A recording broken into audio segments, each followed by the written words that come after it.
পবিত্র কাবা শরীফের নাম উচ্চারণ করলেই জমজম কূপের স্মৃতি ভেসে ওঠে। তবে অনেকেই জানেন না, কাবার ছাদ থেকেও ঝরে পড়ে আরেক পবিত্র জলধারা, যার ইতিহাস হাজার বছরেরও পুরনো।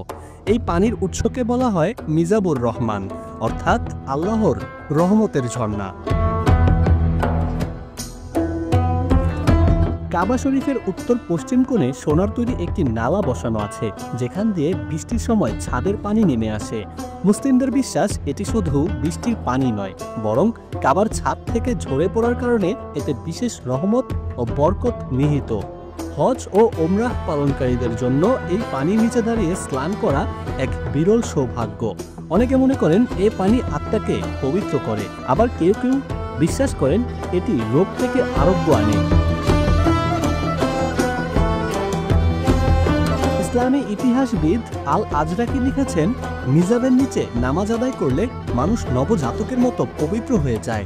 আর বিখ্যাত ভ্রমণকারী ইবনে জুবায়ের উল্লেখ করেছেন, বৃষ্টির সময় মানুষ এই পানির নিচে দেহ ও আত্মাকে ধৌত করত।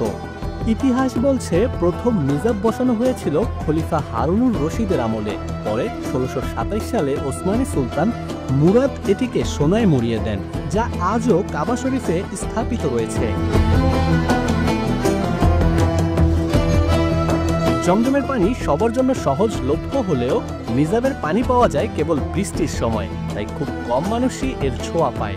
মিজাবুর রহমান ইসলামের এক অনন্য নিদর্শন, যেখানে ইতিহাস, বিশ্বাস ও বরকত এক হয়ে গেছে।